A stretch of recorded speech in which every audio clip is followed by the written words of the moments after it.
लेके शुरू कराए थे। Yes sir, yes. Very good evening. I welcome all of you on behalf of Karol Bagh CP Study Circle on today's webinar on decoding CSR policies and its key developments. On this subject, our very learned and young, energetic speaker, CA Mukesh Kumar Singh ji with us. I welcome you. I also welcome Anil Srivastav ji on the panel and all the attendee on behalf of Karol Bagh CP Study Circle. To introduce briefly, very briefly, Mukesh ji. Mukesh ji is a BCom honors, a chartered accountant, member of our institute. He is a founder, president, Global Chamber of Professional, partner of SBARAJ and associate chartered accountant.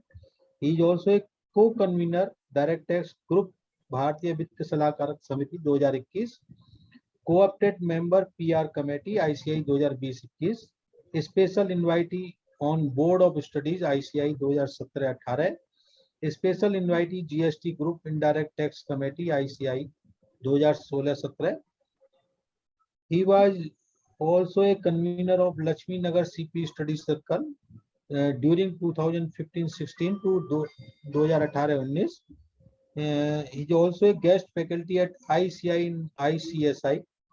He is a speaker on NGO, NPO, CSR, FCRA at Regional Council Branches Study Circle of ICI. This is the brief profile of today's our speaker. With this, I once again welcome you, sir, and over to you. Thank you, sir. Thank you so much, Rajesh sir, for giving me this great opportunity on your platform.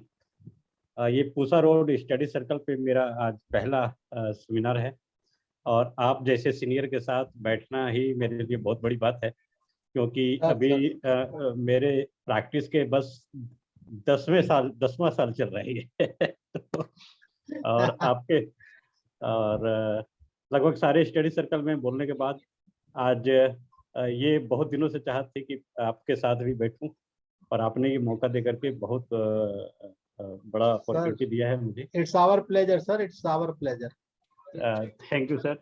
और आज के panelist Anil Kumar Srivastava ji को भी मैं धन्यवाद करता हूं और पूरे team Pusa road CP study circle का बहुत बहुत धन्यवाद आज इस मौका के लिए। आज जो हमारा जो डेलिब्रेशन है वो CSR पॉलिसी पे है।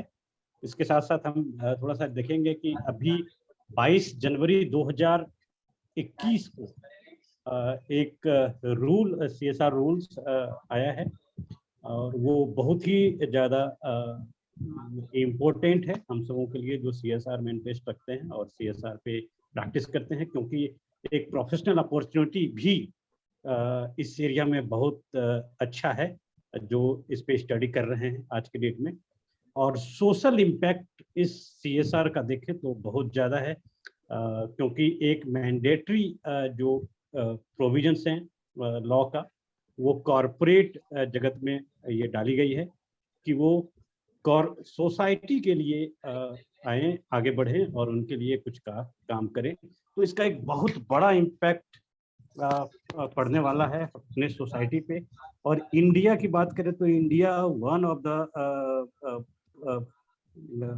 मेनी कंट्री है जो CSR पॉलिसी जैसे प्रोविजंस को अपने लॉ में इनकॉर्पोरेट करा करके, और ये मतलब पूरे दुनिया में आप कहें तो एक अग्रणी लाइन में, एक फर्स्ट लाइन में खड़ा हुआ है, क्योंकि ये प्रोविजंस सोसाइटी पे बहुत इम्पैक्ट डालने वाले हैं।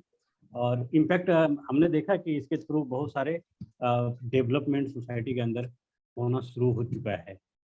और कुछ जो प्रोविजंस अभी लेकर के आए हैं जनवरी 2021 में, तो उसका एक अच्छा इम्पैक्ट है, उसको हम लोग डिस्कस करेंगे। उससे पहले मैं सर एक बार अपना PPT शेयर कर लेता हूँ। जी सर, जी सर। जी सर।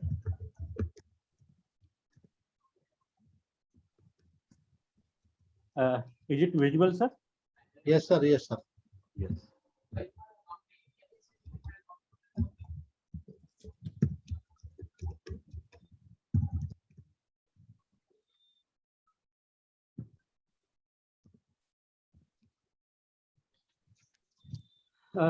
इसको थोड़ा बेसिक से चल लें, जैसा कि राजेश सर ने मेरे को बोला था कि बेसिक से स्टार्ट करेंगे और हम लोग विद इन टाइम इसको आराम से खत्म कर लेंगे।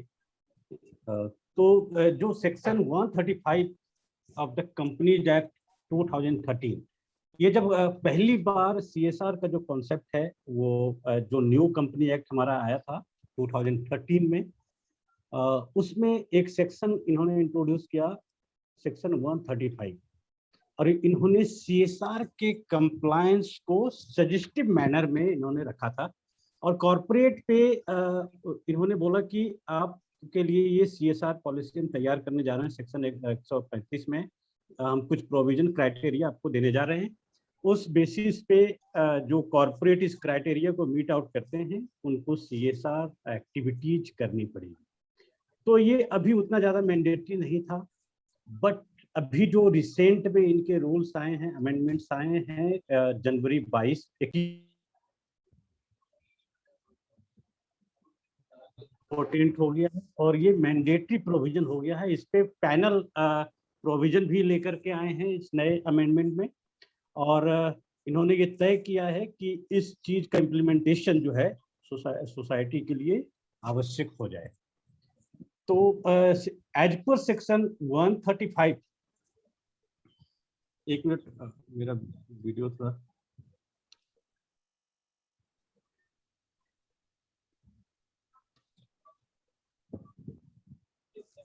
as per section 135, every company having net worth of 500 crore or more या turnover of rupees 1000 crore or more or a net profit of rupees 5 crore or more during immediately preceding financial year, अगर किसी company के पास net worth 500 crore से ज्यादा है या उसके turnover 1000 crore या उससे ज्यादा है, या फिर उसका जो इमीडिएटली प्रीसीडिंग फाइनेंशियल ईयर था उसमें उनका जो नेट प्रॉफिट था वो 5 करोड़ या उससे ज्यादा है, तो कंपनी प्रोविजन ये लाया गया कि ऐसे कंपनी इन तीनों में से कोई एक भी हो, ये जो तीनों क्राइटेरिया इन्होंने दिया है इसमें से कोई एक भी हो क्राइटेरिया को मीट आउट कर रही है कंपनी, तो ऐसे कंपनी को एक corporate social responsibility committee form करनी पड़ेगी, एक बोर्ड फॉर्म करना पड़ेगा, कमिटी ऑफ द बोर्ड, जिसमें 3 या उससे ज्यादा डायरेक्टर होंगे और उन डायरेक्टर में से एक एटलीस्ट ऐसा डायरेक्टर होगा जो इंडिपेंडेंट डायरेक्टर होगा, कंपनी का एग्जीक्यूटिव डायरेक्टर नहीं होगा, फुल टाइम डायरेक्टर नहीं होगा, एक कम से कम इंडिपेंडेंट डायरेक्टर होगा बाहर। तो यहाँ पे इटसेल्फ आप देख रहे होंगे कि ये जो इंडिपेंडेंट डायरेक्टर का जो उन्होंने यहाँ पे क्राइटेरिया सेट किया है, इससे एक प्रोफेशनल अपॉर्चुनिटी में मिलता है और हम चार्टर अकाउंटेंट भी इस चीज के लिए आगे अप्रोच कर सकते हैं। जो इस तरह के जो कंपनी है वहाँ पे इंडिपेंडेंट डायरेक्टर का जो लॉ के द्वारा इन्होंने एक एडिशनल रिक्वायरमेंट डाला है, तो वहाँ पे एक प्रोफेशनल अपॉर्चुनिटी हमारे लिए देखी जा सकती है। Every company including it's holding और सब्सिडरी, जो ऐसे कंपनी जो इन क्राइटेरिया को मीट आउट कर रहे हैं उनका या तो होल्डिंग कंपनी हो या फिर सब्सिडरी कंपनी। इसके अलावा ए फॉरेन कंपनी जिनका एक ब्रांच ऑफिस या प्रोजेक्ट ऑफिस इंडिया में है और ऐसे क्राइटेरिया को जो सेक्शन 135 में जो क्राइटेरिया इन्होंने दिया हुआ है उसको फुलफिल कर रहे हैं।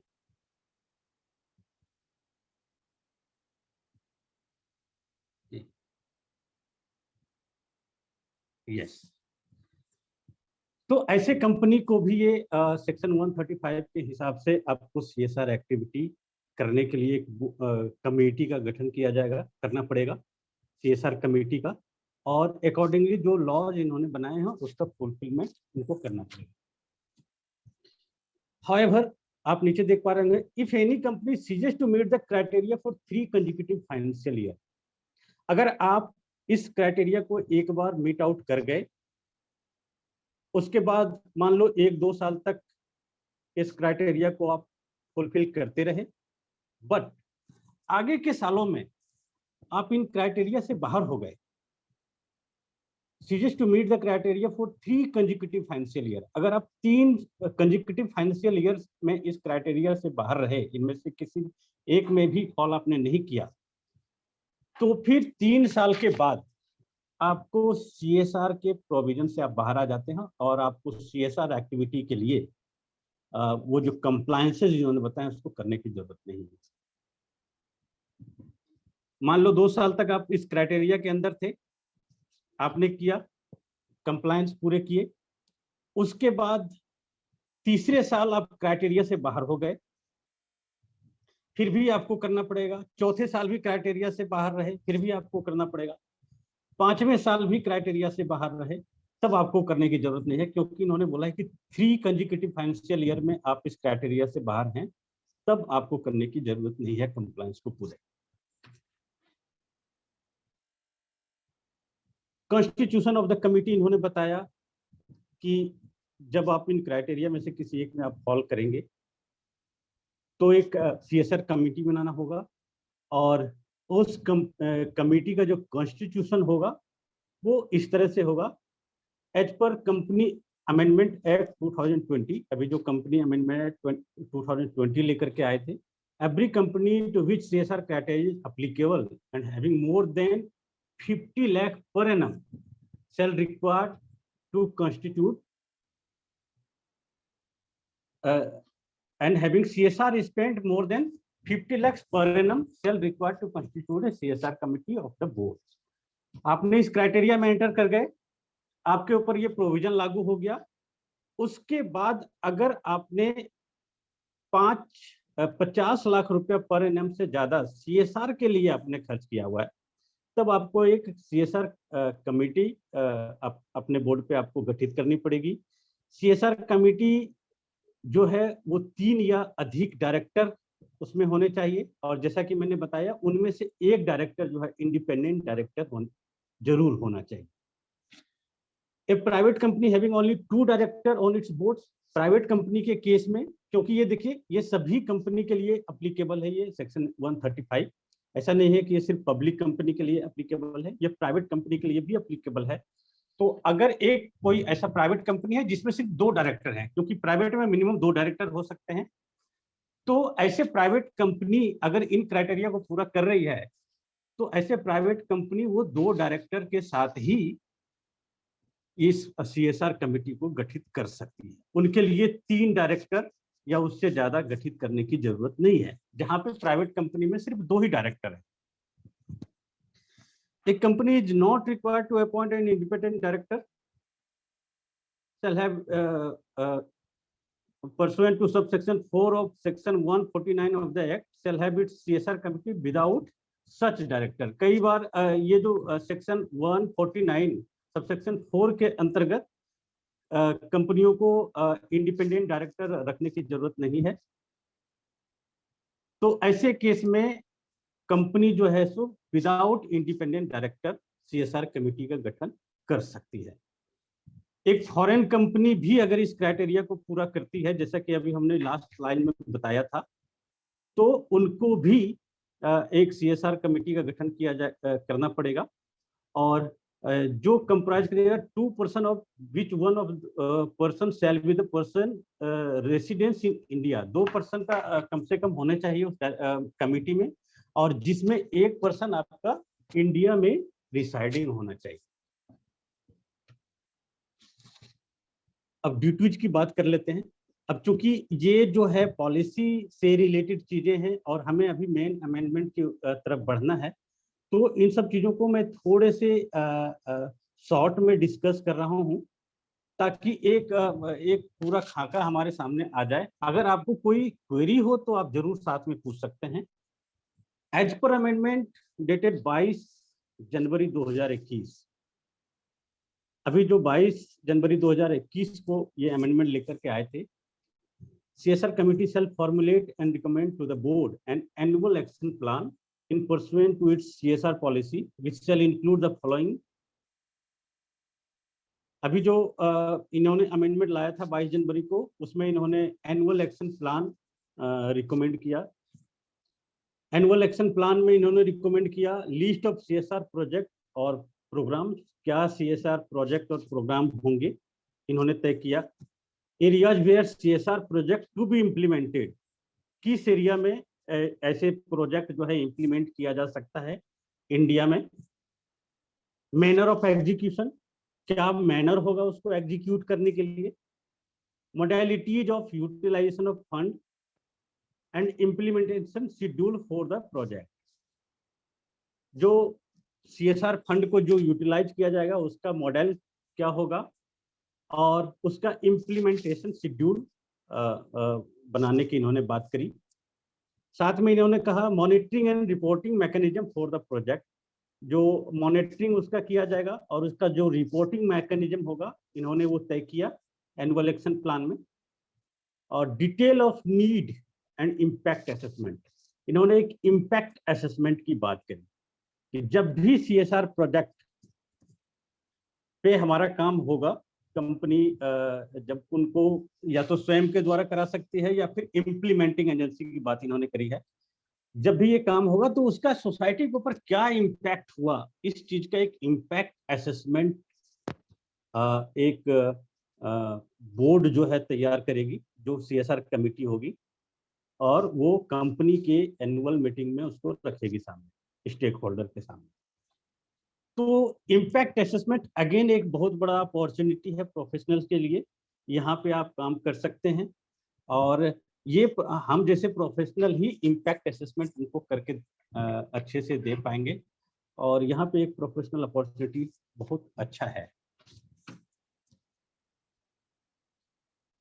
जो अभी अमेंडमेंट आया था जनवरी में, उसमें बोर्ड का रोल इन्होंने फिर से डिसाइड किया और उसको इस तरह से बताया कि approve CSR policy of the company and ensure that CSR activity undertaken by the company as per the policy, ensure that company spend minimum 2% of the net average net profit. इन्होंने बोला कि अगर आप तीनों में से किसी एक क्राइटेरिया में फॉल करते हैं तो आपका जो नेट प्रॉफिट है इमीडिएटली प्रीसीडिंग फाइनेंशियल ईयर का, उसका 2% के बराबर आपको CSR एक्टिविटी पे खर्च करने पड़ेंगे। 2% of the average net profit during the immediately 3 preceding years. 2% खर्च करने पड़ेंगे। इसके अलावा इन्होंने जो रोल तय किया वो ये किया कि आपको बोर्ड रिपोर्ट, जो हम एनुअल रिटर्न फाइल करते हैं और बोर्ड रिपोर्ट जो सबमिट करते हैं अपने मेंबर्स को, शेयर होल्डर्स को, उस बोर्ड रिपोर्ट में एक स्पेसिफिक इन्होंने एक फॉर्मेट दिया है और उस स्पेसिफिक फॉर्मेट के जरिए आपको बोर्ड रिपोर्ट में CSR का जो इम्प्लीमेंटेशन था, आपका जो आपका स्पेंड था एक्सपेंडिचर का, वो आपको शो करना पड़ेगा, वो रिपोर्ट करना पड़ेगा। ये CSR रिपोर्टिंग का एक पार्ट है। तो इस बार जो भी बोर्ड रिपोर्ट जाएंगे वैसे कंपनियों के जिनके ऊपर ये CSR कंप्लायंसेस लागू होते हैं, उनका जो बोर्ड रिपोर्ट का फॉर्मेट है वो इस बार चेंज है, क्योंकि उन्होंने नया फॉर्मेट दिया है खासकर ये CSR रिपोर्टिंग के पर्पस। वो जो फॉर्मेट है वो मेरे पास है, वो मैं आपको लास्ट में उसको शेयर करूंगा और उस पर डिस्कस करेंगे। Ensure that CSR activity are undertaken either by the company itself। देखिए ये जो CSR एक्टिविटी है वैसे कंपनियों के लिए जो सेक्शन 135 में किसी एक क्राइटेरिया को फुलफिल करते हैं, कंपनी या तो खुद से उस CSR एक्टिविटी को परफॉर्म कर सकती है या फिर थ्रू इम्प्लीमेंटिंग एजेंसी के द्वारा। तो इम्प्लीमेंटिंग एजेंसी कौन है, इसको इन्होंने डिफाइन किया है, इसको हम बाद में देखेंगे। उन्होंने बोला कि या तो खुद कंपनी इसको खर्च कर ले या फिर इम्प्लीमेंटिंग एजेंसी के थ्रू इस पैसे को खर्च कर ले। साथ ही इन्होंने एक नया रिक्वायरमेंट डाला था कि जो भी इम्प्लीमेंटिंग एजेंसी होंगे उनको MCA के पास रजिस्टर करना पड़ेगा। MCA के साथ अपने आप को रजिस्टर कराना होगा और MCA के थ्रू एक रजिस्ट्रेशन नंबर लेना होगा ताकि जो मिनिस्ट्री ऑफ कॉर्पोरेट अफेयर्स है, ROC, वो आपके मतलब एक वो बोलते हैं कि मैच कर पाए कि किस कंपनी ने कितना खर्च किया था और उसके उस किस इम्प्लीमेंटिंग एजेंसी के द्वारा उस पैसे को खर्च किया था। तो उस इम्प्लीमेंटिंग एजेंसी से ये बाद में हो सकता है, अभी तो उन्होंने सिर्फ इतना बोला है कि एक CSR 1 जो ROC का एक फॉर्म है वो आप फाइल कीजिए, आप रजिस्ट्रेशन नंबर लीजिए, जो भी इम्प्लीमेंटिंग एजेंसी होंगे। बाद में ये अलग एक रिक्वायरमेंट डाल सकते हैं कि उन इम्प्लीमेंटिंग एजेंसी से भी वो जो CSR फंड पे उन्होंने खर्च किया है उसका एक एक एक बॉक्स मंगा कर उसको रीचेक कर सके कि जो कंपनी क्लेम कर रही है क्या वही इम्प्लीमेंटिंग एजेंसी ने भी उसी तरीके से काम किया हुआ है। तो हो सकता है कि इस पॉइंट पे आगे चल के और भी कुछ कंप्लायंसेस आ जाएं इम्प्लीमेंटिंग एजेंसी के लिए, क्योंकि अब अगर आपको इस CSR फंड के लिए कोई भी इम्प्लीमेंटिंग एजेंसी में इन्होंने जो रजिस्टर्ड ट्रस्ट हैं, सोसाइटी है और सेक्शन 8 कंपनी है, जो NGO जिनको हम बोलते हैं, उनको इम्प्लीमेंटिंग एजेंसी के डेफिनेशन में रखा है, या तो ट्रस्ट हो या सोसाइटी हो, सेक्शन 8 कंपनी हो, और जिनके पास 12A का रजिस्ट्रेशन सर्टिफिकेट है और ATG में जो अप्रूव है, ये क्राइटेरिया उनके पूरे होने चाहिए इम्प्लीमेंटिंग एजेंसी का। तो ऐसे सभी इम्प्लीमेंटिंग एजेंसी का उन्होंने बोला कि आपको एक ROC के साथ अपने आप को रजिस्टर कराना पड़ेगा, तभी आप किसी कंपनी का जो सेक्शन 135 में फॉल कर रही है उनका आप इम्प्लीमेंटिंग पार्टनर बन सकते हैं फॉर CSR प्रोजेक्ट के। तो जितने भी जो ट्रस्ट भी हैं या सोसाइटी भी हैं उनको भी अभी ROC का एक फॉर्म फाइल करना पड़ा, जिनको CSR एक्टिविटी में इम्प्लीमेंटिंग पार्टनर बनना है। वो फॉर्म कैसे फिल होगा उसको भी हम लोग लास्ट में थोड़ी देर में देख लेंगे। बहुत ही सिंपल फॉर्म है, बट बहुत सारे लोगों का उस पर क्वेरी आता रहता है, तो उस चीज को हम लोग देख लेंगे लास्ट में।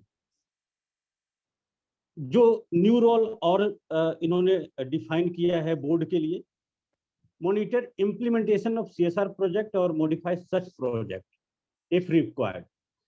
उन्होंने बोला कि जो CSR कमिटी होंगी वो CSR प्रोजेक्ट को के इम्प्लीमेंटेशन को मॉडिफाई करेगी, और कई बार उसमें हो सकता है कि मॉडिफिकेशन की जरूरत पड़े, मॉनिटर के साथ साथ मॉडिफिकेशन की जरूरत पड़े। कई बार क्या होता है कि कुछ ऐसे प्रोजेक्ट होते हैं जो एक तय समय सीमा में पूरे नहीं किया जा सकता है। जैसे अभी कोविड आ गया तो बहुत सारे बड़े बड़े प्रोजेक्ट अभी था, तो उनका वो काम समय पे पूरे नहीं हो पा रहे थे। तो ऐसा अगर कोई सिचुएशन आता है तो बोर्ड का एक न्यू रोल उन्होंने तय किया है कि ऐसे सिचुएशन में जो CSR प्रोजेक्ट्स है उसको बोर्ड मॉडिफाई भी कर सकती है, उसके टाइम उसके समय सीमा को बढ़ा भी सकती है, और उसमें अन्य कोई मॉडरेशन कर सकते हैं, उसके प्रोजेक्ट का जो कॉस्ट है उसको भी बढ़ा या घटा सकती है। तो ऐसा उन्होंने बोर्ड को एक पावर भी दिया है और उनकी नई रिस्पॉन्सिबिलिटी को तय किया है। Ensure that the funds have been utilized for the purpose and manner approved by the board. Board का ये एक उन्होंने रिस्पॉन्सिबिलिटी तय किया कि जो भी CSR प्रोजेक्ट के लिए फंड को किया गया है अप्रूव, उसको उसी तरीके से यूटिलाइज किया जा सके। अगर कंपनी खुद अपने आप CSR प्रोजेक्ट पे काम करना चाहती है तो वो इंश्योर करे कि उसी मैनर में उसको यूटिलाइज किया गया है, या फिर कंपनी किसी इम्प्लीमेंटिंग एजेंसी के द्वारा उस फंड को यूटिलाइज करना चाहती है तो ये भी इंश्योर किया जा सके कि उस इम्प्लीमेंटिंग एजेंसी ने उसको उसी मैनर में यूटिलाइज किया है। तो बोर्ड की ये एक्सट्रीम रिस्पॉन्सिबिलिटी उन्होंने डाली है नए लॉ में। जैसा कि अभी मैंने आपको बताया था कि CSR प्रोजेक्ट जो एक्टिविटी है उसको कंपनी खुद कर सकती है या इम्प्लीमेंटिंग एजेंसी के द्वारा कर सकती है। Company establish under section 8 of the company act 2013, या फिर एक रजिस्टर्ड पब्लिक ट्रस्ट या फिर एक रजिस्टर्ड सोसाइटी जिनके पास 12A एंड ATG में रजिस्ट्रेशन हो गवर्नमेंट के द्वारा इनकम टैक्स में। इसके अलावा इम्प्लीमेंटिंग एजेंसी की बात कर रहा हूं इसके अलावा जो कंपनी है वो ऐसे संस्था के द्वारा भी CSR प्रोजेक्ट को उसको जो CSR प्रोजेक्ट है उस पे काम करा सकती है। जैसे एक company establish under section 8 of the act, या फिर रजिस्टर्ड ट्रस्ट, या फिर registered society establish by the central government और स्टेट गवर्नमेंट। पहले बोला कि बहुत सारे ऐसे NGOs होते हैं जो डायरेक्टली सेंट्रल गवर्नमेंट या स्टेट गवर्नमेंट के द्वारा इस्टेब्लिश किए जाते हैं, ऐसे NGO होते हैं। तो वैसे NGO को 12A और 80G लेने की जरूरत नहीं होती है। उनको गवर्नमेंट नोटिफाई कर देती है कि ये जो है सोशल एक्टिविटी कर सकती है और इनका सारा जो इनकम है वो पूरा सेक्शन 11 में जाकर के एग्जम्प्ट हो जाएंगे। एक तो वैसे एंटिटीज होते हैं, या तो सेक्शन 8 कंपनी या ट्रस्ट या फिर सोसाइटी जो 80G और 12A में रजिस्टर्ड होते हैं, उनके सेक्शन 11 में सारे के सारे इनकम एग्जम्प्ट होते हैं। इसके अलावा ऐसा कोई और एंटिटी, ट्रस्ट, सोसाइटी या सेक्शन 8 कंपनी जो डायरेक्टली सेंट्रल गवर्नमेंट या स्टेट गवर्नमेंट के द्वारा फॉर्म किए जाते हैं, उनके भी इनकम जो है गवर्नमेंट के उनको नोटिफाई करने के कारण उनके सारे इनकम एग्जम्प्ट होते हैं। Any entity established under an act of parliament or state legislature, कई बार बहुत सारे ऐसे एंटिटी जो पार्लियामेंट खुद किसी एक्ट के द्वारा पार्लियामेंट में इस्टेब्लिश होती है या फिर किसी स्टेट लेजिस्लेचर में इस्टेब्लिश होती है, उनको भी, उनके द्वारा भी ये जो CSR एक्टिविटी है उसको कंपनी करा सकती है। एक company establish under section 8, registered public trust, registered society, registered under section 12A 80G of the Income Tax Act and having an established track record of at least 3 years. अगर company ऐसे संस्था के द्वारा implementing agency के रूप में उनको as a partner recognise करना चाहती है और CSR एक्टिविटी को वो पूरा करना चाहती है, जिनके पास 12A या 80G का रजिस्ट्रेशन हो, तो कंपनी को ये देखना पड़ेगा कि ऐसे जो एंटिटी हैं उनका एक इस्टेब्लिश ट्रैक रिकॉर्ड हो और कम से कम 3 सालों का उनके पास काम करने का अनुभव। ऐसे सिमिलर एक्टिविटी में जो कंपनी CSR प्रोजेक्ट के द्वारा अप्रूव कर रही है, तो 3 सालों का एक तो जो ट्रस्ट, सोसाइटी या सेक्शन 8 कंपनी के द्वारा काम कराना चाहती है CSR प्रोजेक्ट पे, 3 सालों का एक अनुभव हो और उसी सिमिलर एक्टिविटी में उनको अनुभव हो जो CSR प्रोजेक्ट अप्रूव हुआ है कंपनी के द्वारा। तो ये देखना पड़ेगा।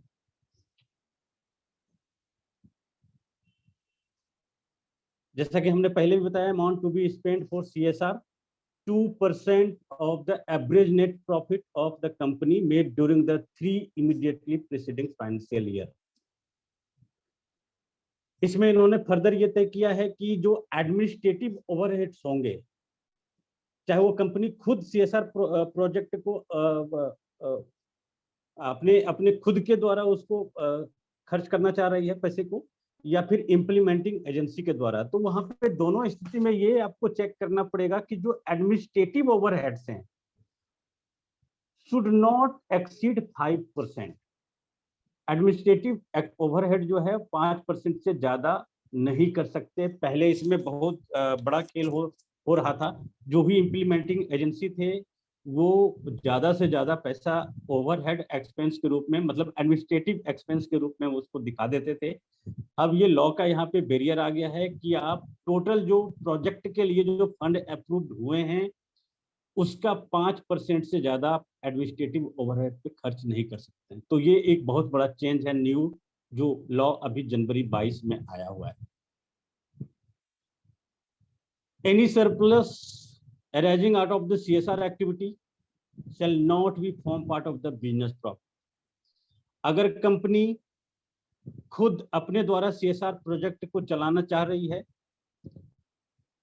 तो उस CSR प्रोजेक्ट को चलाने के बाद अगर कोई सरप्लस बचता है कंपनी के पास, मान लो उनका प्रोजेक्ट पूरा हो गया और पैसे बच गए, या फिर उस प्रोजेक्ट के लिए जो इन्होंने पैसे अलग किए थे उसको किसी बैंक अकाउंट में रखे, वहां से इंटरेस्ट इनकम भी आया और वो बच गया।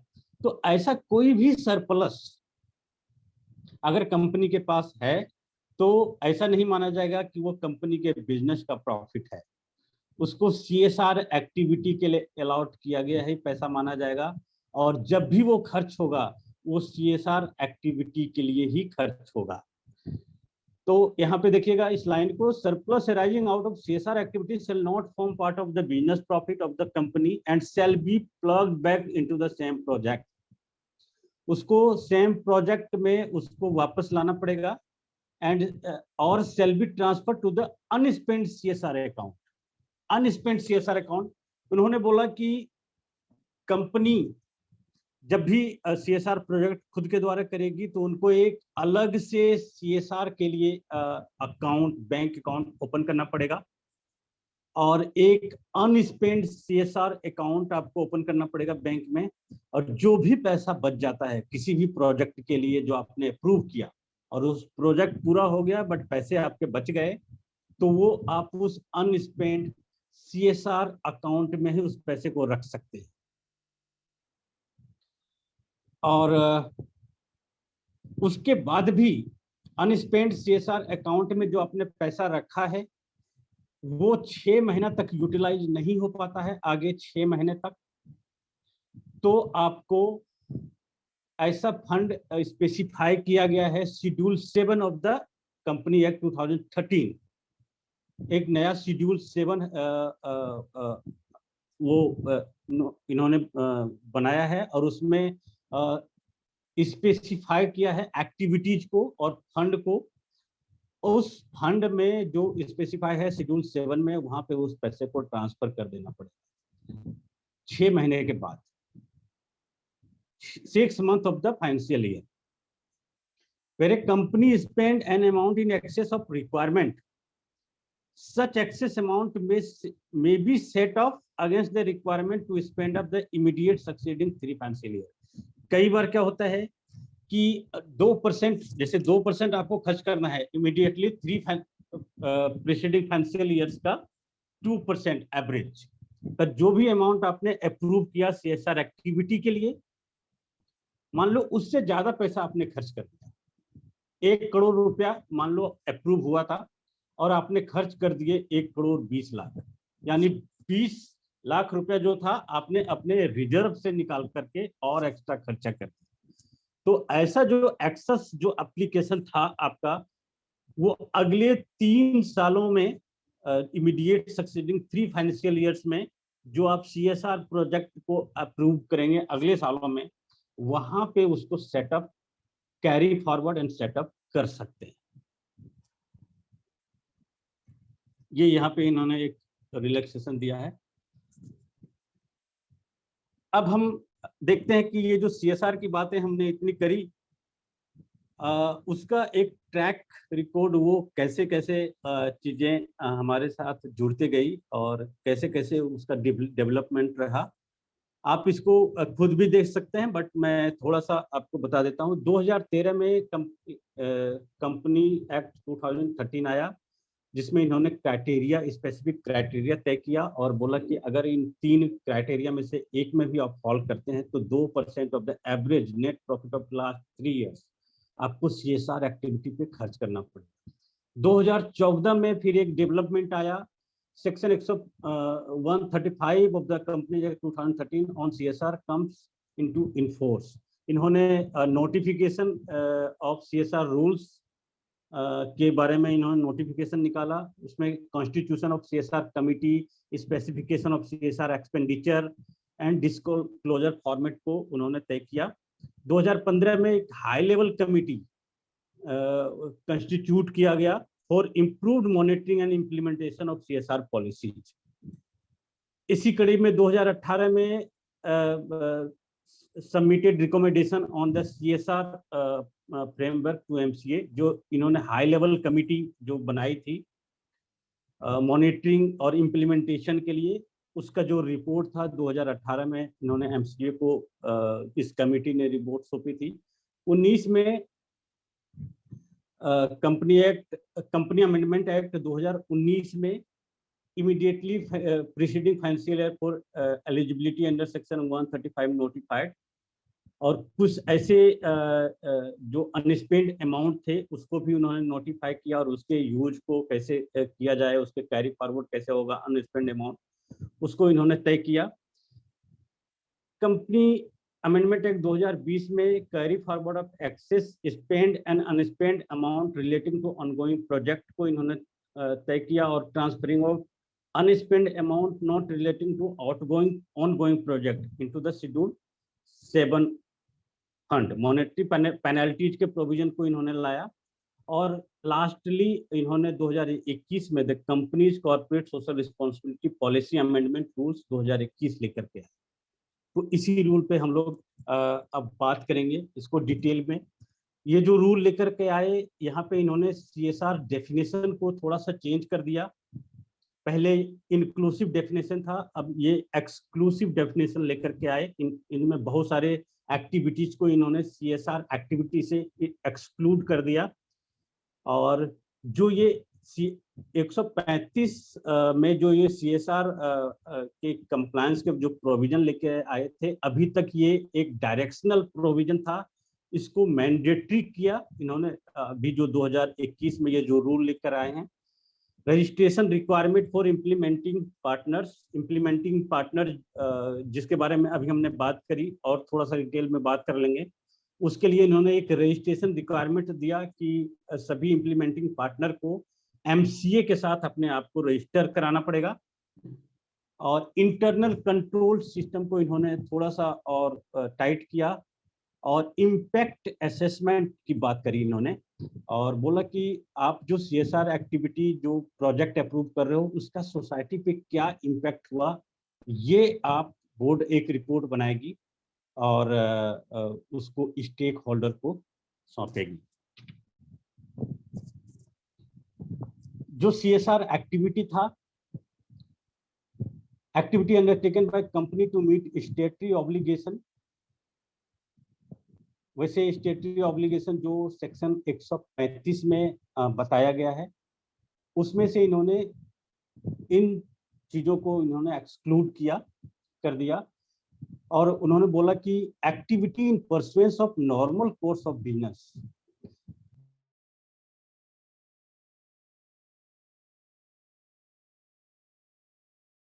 वो CSR एक्टिविटी का पार्ट नहीं होगा। मान लो कि कंपनी कुछ ऐसे क्षेत्र में काम कर रही है जहां पे कि उनके काम करने के साथ साथ सोसाइटी के लिए अपने आप एक इंफ्रास्ट्रक्चर डेवलप हो जा रहा है।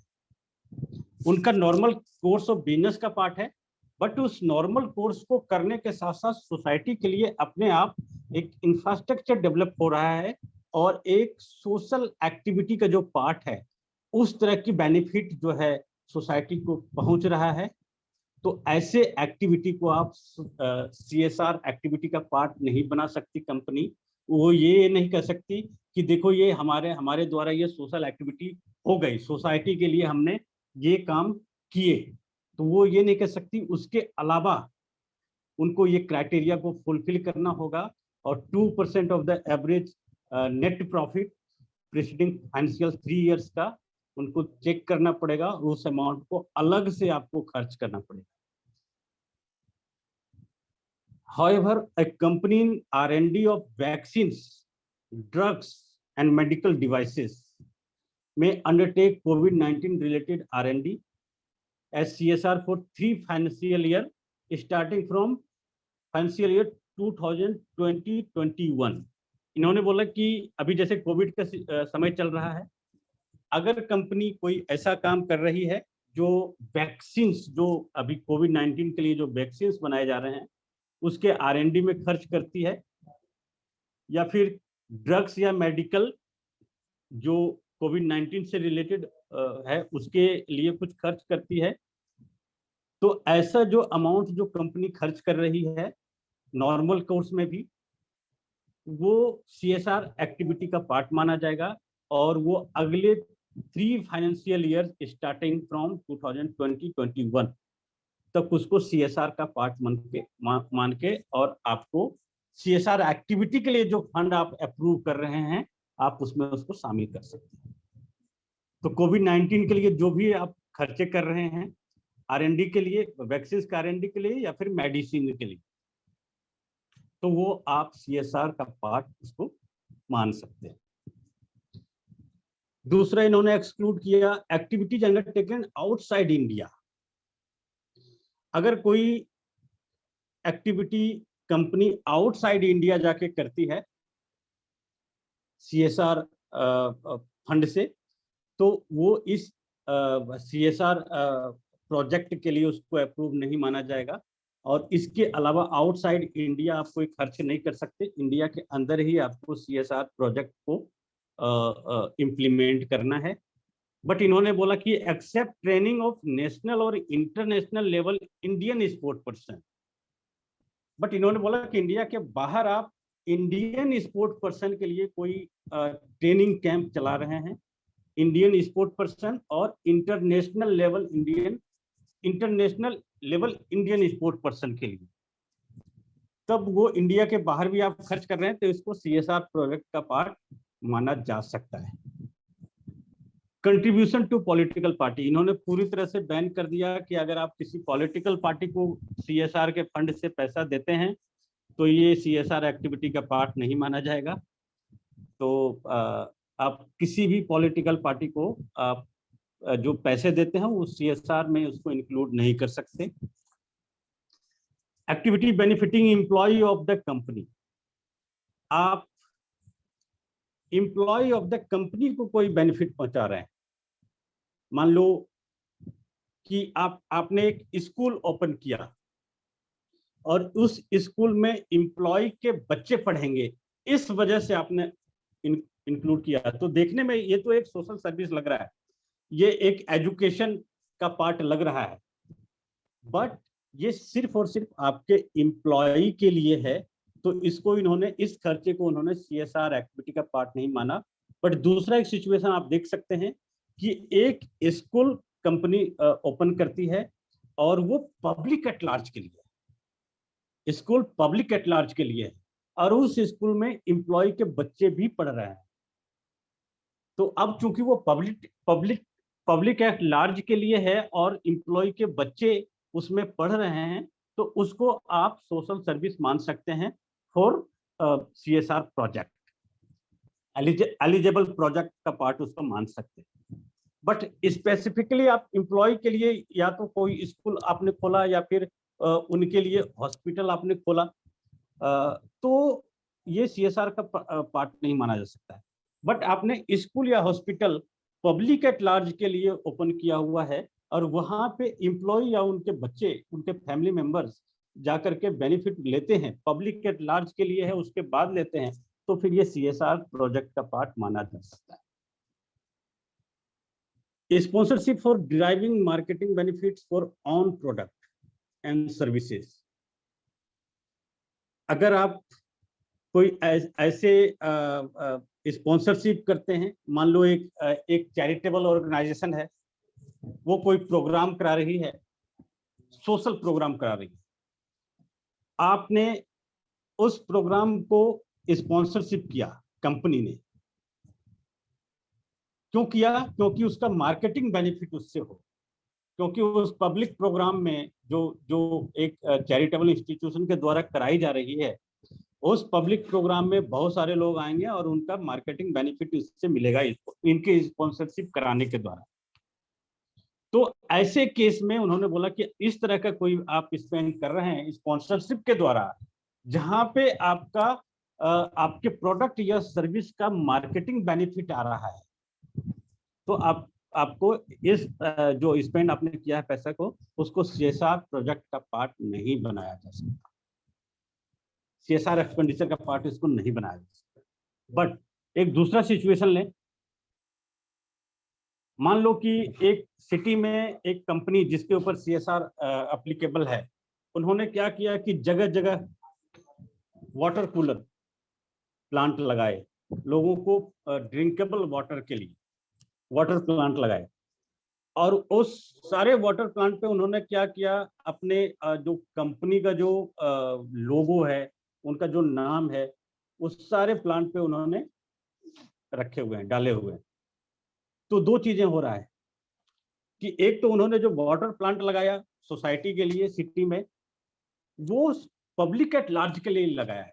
अब चूंकि वहां पे उनका लोगो लगा हुआ है, तो ये उनका मेन जो टारगेट है, वो लोगों को अपना ब्रांड का जो वैल्यूएशन है उसको, उसका बेनिफिट लेने के लिए उन्होंने नहीं किया है। मार्केटिंग बेनिफिट के लिए वो काम नहीं किया है। उनका जो मेन पर्पस है वो सोशल सर्विस है। तो अगर आप ऐसा कोई सोशल सर्विस कर रहे हैं सोसाइटी के लिए, पब्लिक एट लार्ज के लिए, तो फिर ऐसे स्पेंड को, जो भी आपका एक्सपेंडिचर है, उसको सीएसआर एक्सपेंडिचर का पार्ट बनाया जा सकता है। बट ऐसा कोई एक्सपेंडिचर जहां पे आपका मार्केटिंग बेनिफिट हो रहा है आपके प्रोडक्ट और सर्विसेज का, वहां पे आप इसको पार्ट नहीं बनाया जा सकते। Fulfilment of obligation under any other law in force in India. कोई दूसरे लॉ जो इंडिया में इन फोर्स हैं, उसके किसी कंप्लायंस को पूरा करने के लिए आपको कोई एक्टिविटी करनी पड़ रही है जो पब्लिक के लिए, इवन पब्लिक के लिए ही क्यों नहीं, तो ऐसे एक्सपेंडिचर को भी सीएसआर का पार्ट नहीं माना जाएगा। इन्होंने ये नए नियम में इन्होंने ये बताया है। मान लो इन्वायरमेंट के लिए आप कोई काम कर रहे हैं जो इन्वायरमेंट से रिलेटेड लॉ के लिए जरूरी है, तो आपको जो है उस पे जो खर्च आपने किया, किसी अदर एक्ट में कंप्लायंस को पूरा करने के लिए जो जरूरी चीजों को आपने स्पेंड किया, उस स्पेंड को आप सीएसआर एक्सपेंडिचर का पार्ट नहीं बना सकते।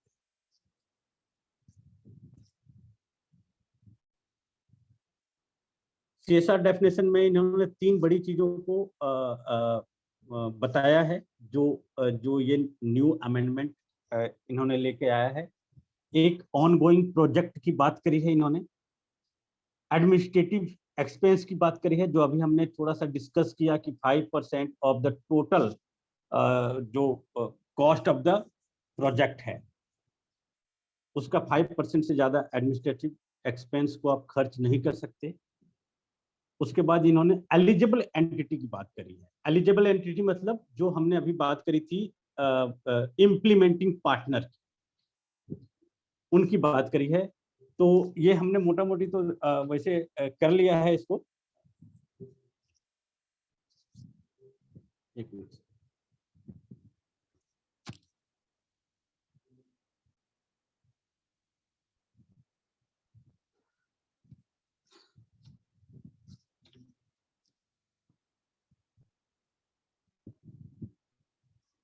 मैंडेटरी सीएसआर स्पेंडिंग, इसकी बात हमने मोटा मोटी कर लिया है। एक बार फिर से जो न्यू लॉ क्या कह रहा है उसको हम लोग देख लेते हैं। Unspent amount relative to an ongoing project to be transfer to unspent CSR account.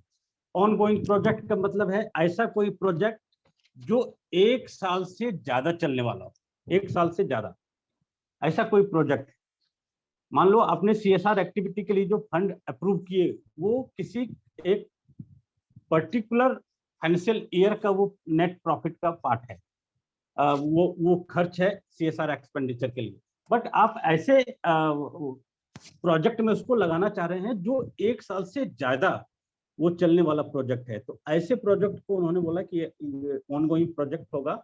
और इस ऑनगोइंग प्रोजेक्ट में साल के अंत में जो पैसा आपका जो बच जाता है, यानी प्रोजेक्ट को 2-3 साल तक हो सकता है चलेगा, और साल के अंत में जो आपने अप्रूव किया है एक्सपेंडिचर को, सीएसआर एक्सपेंडिचर को, वो जो पैसा बच जाता है वो अनस्पेंड सीएसआर अकाउंट में आपको उस पैसे को रखना पड़ेगा। And used within immediate succeeding 3 financial year in pursuance to CSR policy. और उस अनस्पेंड जो पैसे बचे हुए हैं अनस्पेंड सीएसआर अकाउंट में, उस पैसे को अगले आप 3 सालों तक खर्च कर सकते हैं। इसके अलावा उन्होंने जो प्रोविजन बताया था कि सीएसआर कमेटी को ये पावर दिया गया है कि किसी भी अनस्पेंड ऑनगोइंग प्रोजेक्ट को वो उसके जो ड्यूरेशन है उसको वो मॉडिफाई कर सकती है, उसको बढ़ा सकती है। उसको लग रहा है कि ये मान लो एक पर्टिकुलर जो उन्होंने इनिशियली डिसाइड किया था कि इतने सालों में ये पैसा ये प्रोजेक्ट पूरा हो जाएगा, बट पूरा नहीं हुआ है, तो उस प्रोजेक्ट के ड्यूरेशन को वो बढ़ा सकती है। और जब उस प्रोजेक्ट के ड्यूरेशन को ये बढ़ाएगी तो इन पैसे को उन प्रोजेक्ट के ऊपर फर्दर खर्च किया जा सके। Amount transferred to unspent CSR account remaining unspent at the end of the immediate succeeding 3 financial year to be transferred to government fund notified in Schedule 7। उन्होंने बोला कि 3 फाइनेंशियल ईयर के बाद भी वो पैसा खर्च नहीं होता है और ऑनगोइंग प्रोजेक्ट के जो ड्यूरेशन को उसको भी नहीं बढ़ाया गया है, तो ऐसे अनस्पेंट CSR अकाउंट के जो पैसे हैं वो फाइनेंशियल ईयर 3 फाइनेंशियल ईयर जब खत्म हो जाएंगे उसके 6 महीने के अंदर अंदर आपको जो है गवर्नमेंट फंड में आपको ट्रांसफर करना पड़ेगा ऐसे पैसे को, जो शेड्यूल 7 में नोटिफाई किया गया है गवर्नमेंट फंड्स को। Unspent amount not relating to ongoing premium to be transfer to government fund notified, ये हमने बता ही दिया ऊपर वाला लाइन में। Ongoing project defined as multi year project not exceeding 3 years. Ongoing project को इन्होंने डिफाइन किया था कि 1 साल से ज्यादा जिस प्रोजेक्ट में आपके समय लगेंगे, बट इन्होंने बोला कि वो 3 साल से ज्यादा का वो नहीं होना चाहिए ऑनगोइंग प्रोजेक्ट की अवधि। बट उन्होंने बाद में इन्होंने बोर्ड को ये परमिशन दिया, पावर दिया कि बोर्ड में extend duration of a project to make it an ongoing project. उन्होंने बोला कि 3 साल से ज्यादा बाद में इसको एक्सेस किया जा सकता है और इसके ड्यूरेशन को बढ़ाया जा सकता है, और अगर इसके ड्यूरेशन को बढ़ाया गया तो फिर वो जो अनस्पेंट CSR अमाउंट था उसको उस प्रोजेक्ट के ऊपर बाद में खर्च किया जा सकता है। Board to monitor implementation of ongoing project and shall be competent to make modification if required. उसमें मॉडिफिकेशन, उसके ड्यूरेशन में मॉडिफिकेशन के साथ साथ उसके जो प्रोजेक्ट का जो वैल्यू है उसमें भी मॉडिफाई कर सकते हैं, और उसके प्रोजेक्ट के वैल्यू को भी, कॉस्ट को भी उसको बढ़ाया जा सकता है।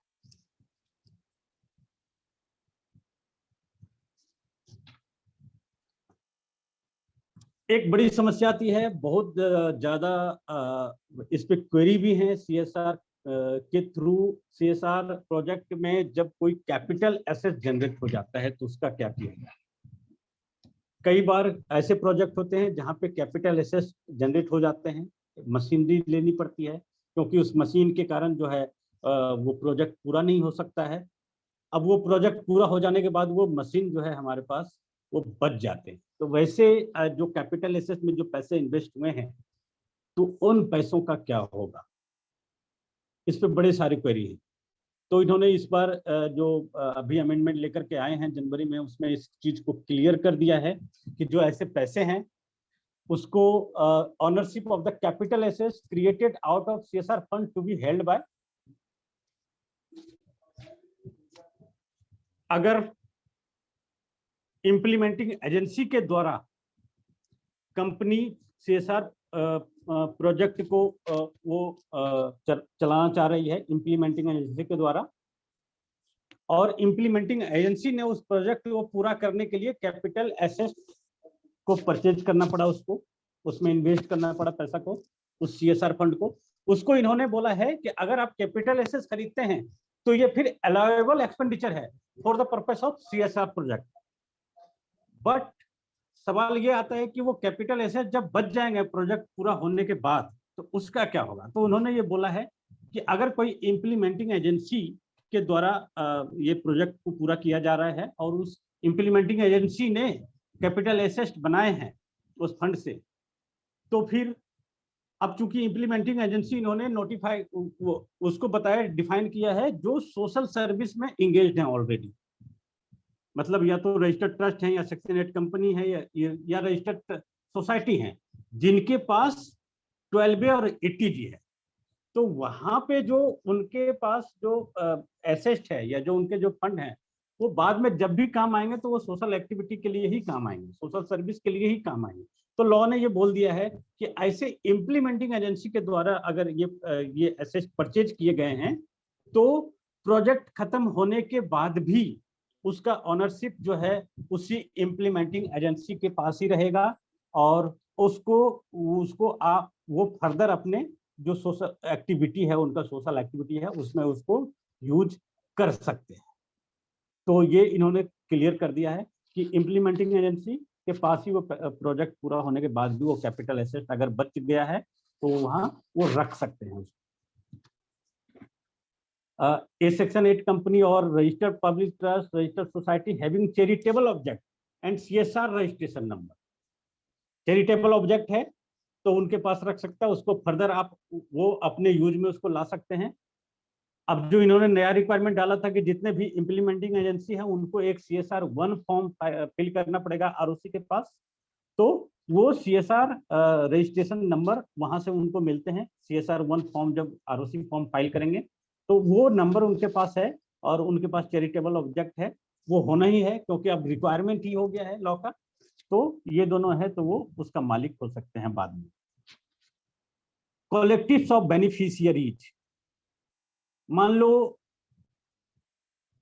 एक इम्प्लीमेंटिंग एजेंसी को CSR प्रोजेक्ट के लिए काम दिया गया कंपनी के द्वारा, और उस इम्प्लीमेंटिंग एजेंसी ने क्या किया कि वो जो सेल्फ हेल्प ग्रुप होते हैं छोटे छोटे गांवों में या फिर रिमोट एरिया में बहुत सारे सेल्फ हेल्प ग्रुप हैं, या फिर टाउन में भी बहुत सारे सेल्फ हेल्प ग्रुप हैं, उसके द्वारा वो काम इम्प्लीमेंटिंग एजेंसी ने उसको किया है। मान लो एक ट्रेनिंग प्रोग्राम चलाने की बात थी एक रिमोट एरिया में, और इम्प्लीमेंटिंग एजेंसी को ये प्रोजेक्ट दिया गया कि एक रिमोट एरिया में जो गरीब और अनपढ़ लोग हैं उनके लिए ट्रेनिंग प्रोग्राम चलाने की बात करते हैं, और उस ट्रेनिंग प्रोग्राम चलाने के लिए एक कैपिटल एसेट क्रिएट हो गया। मान लो एक सेल्फ हेल्प ग्रुप के सहयोग से वो ट्रेनिंग प्रोग्राम चलाए जा रहे थे एक रिमोट एरिया में, और वहां पे एक जो कैपिटल एसेट है वो क्रिएट हो गया। जैसे कि एक बिल्डिंग, ट्रेनिंग प्रोग्राम चलाने के लिए एक बिल्डिंग वहां पे तैयार हो गया, तैयार करना पड़ा, वहां पे बिल्डिंग में और फर्नीचर लगाने पड़े, कंप्यूटर सिस्टम वहां पे लगाने पड़े।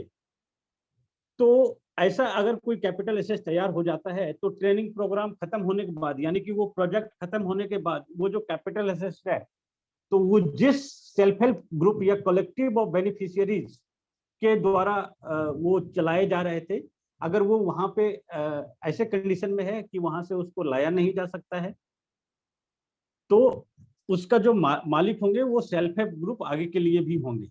यानी कि वो जो बेनिफिशियरीज थे, कलेक्टिव ऑफ बेनिफिशियरीज जो थे, अगर वहां पे कोई कैपिटल एसेट हो गया है तो वो उनके पास ही रह सकता है, उनको वहां पे छोड़ा जा सकता है। तो इन्होंने लॉ ने ये क्लियर कर दिया। पहले क्या होता था कि उस पैसे को उस कैपिटल एसेट को आप उसको सेल आउट करें और उसके जो जो पैसे हैं, जो बचे हुए पैसे हैं, उसको या तो आप कंपनी को रिफंड करें और कंपनी उसको जो है आगे जो अदर प्रोजेक्ट में उसको जो CSR प्रोजेक्ट होगा उसमें वो खर्च करेगी। बट अब इन्होंने ये क्लियर कर दिया है कि अगर किसी इम्प्लीमेंटिंग एजेंसी के पास कैपिटल एसेट कोई क्रिएट हो गया है तो वो उसको रख सकती है, बेनिफिशियरी के पास कोई क्रिएट हो गया है तो बेनिफिशियरी उसको रख सकते हैं। Public authority as defined in section 2H of the RTI act, जो RTI एक्ट में जो पब्लिक अथॉरिटी डिफाइन किया गया है, तो अगर मान लो उस कैपिटल एसेट को कहीं नहीं छोड़ा जा सकता है तो पब्लिक अथॉरिटी को ऐसे कैपिटल एसेट दिया जा सकता है और फिर पब्लिक अथॉरिटी उस कैपिटल एसेट को ले सकती है। जब ये लॉ अभी जो मार्च में जनवरी 2021 में जब ये नया अमेंडमेंट आया, उससे पहले अगर कोई एग्जिस्टिंग कैपिटल एसेट था कंपनी के पास, मान लो कंपनी ने खुद ही CSR प्रोजेक्ट को इम्प्लीमेंट किया, उसको एग्जीक्यूट किया, और उस CSR प्रोजेक्ट के पैसे से उनको कोई कैपिटल एसेट जो है क्रिएट हो गया उनके पास, और वो कैपिटल एसेट उनके पास पड़ा हुआ है, तो वो जो कंपनी है वो जिस दिन से ये लॉ लागू हुआ है 22 जनवरी 2021, उस दिन से 180 दिन के अंदर अंदर उस कंपनी को इन ऊपर के इन तीनों में से किसी एक को ट्रांसफर करना पड़ेगा वैसे कैपिटल एसेट को, चाहे सेक्शन 8 कंपनी हो, चैरिटेबल ट्रस्ट हो या फिर रजिस्टर्ड सोसाइटी हो, जिनके पास सिमिलर ऑब्जेक्ट है या फिर CSR रजिस्ट्रेशन है, या फिर ऐसे बेनिफिशियरी जहां पे वो काम उन्होंने किया हुआ था, या फिर ऐसे पब्लिक अथॉरिटी को उनको ट्रांसफर किया जा सकता है। अगर 180 दिन में उन्होंने ट्रांसफर नहीं किया तो 90 दिन का उनको और एक्सटेंशन मिल सकता है। तो कंपनी को ऐसे जो भी एग्जिस्टिंग कैपिटल एसेट कंपनी को CSR प्रोजेक्ट के को पूरा करने के दौरान जो जनरेट हो गए थे, तो ये लॉ जिस दिन से शुरू हुआ जनवरी में अप्लीकेबल हुआ, उस दिन से 180 दिन प्लस 90 डेज एक्सटेंशन के बाद ये ऐसे संस्थान को या फिर public authority defined in section 2H of the RTI act, ऐसे अथॉरिटी को या फिर बेनिफिशियरी को उनको ट्रांसफर कर देना पड़ेगा, वो कंपनी अपने पास नहीं रख सकती है।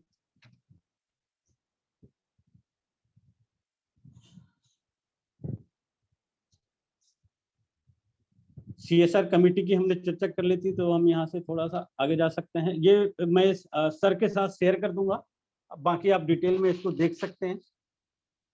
इम्प्लीमेंटिंग पार्टनर की बात हम जो कर रहे थे उसमें है mandatory registration with central government. Central government यहाँ पे ROC से मतलब है। ROC के पास जो भी इम्प्लीमेंटिंग पार्टनर एजेंसी हैं उनको ROC के पास अपने आप को रजिस्टर कराना पड़ेगा।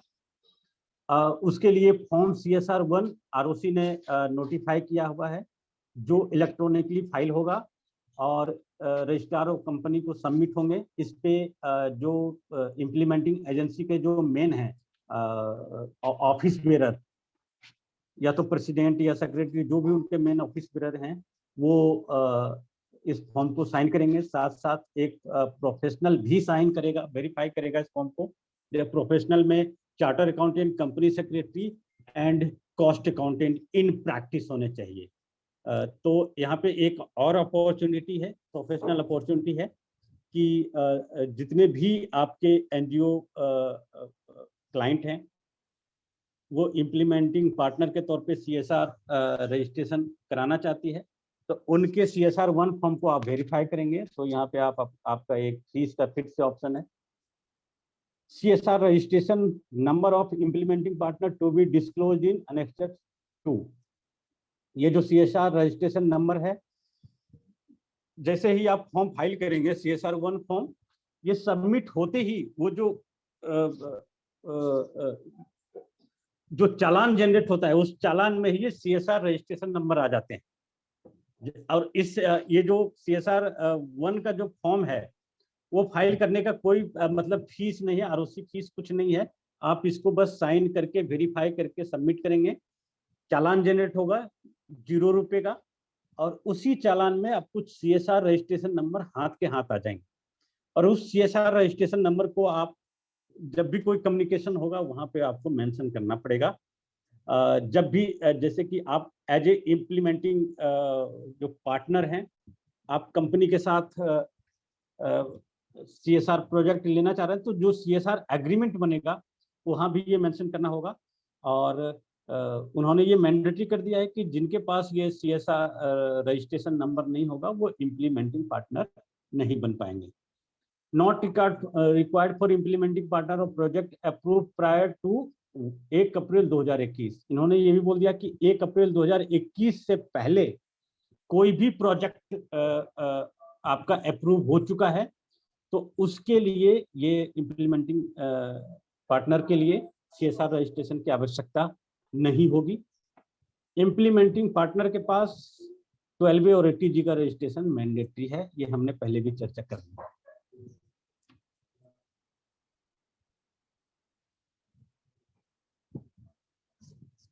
आप इसको देख लेंगे। इंक्रीज इंटरनल कंट्रोल, ये जो नया लॉ था, board to certify the CSR fund is utilise for the purpose and manner approved by it.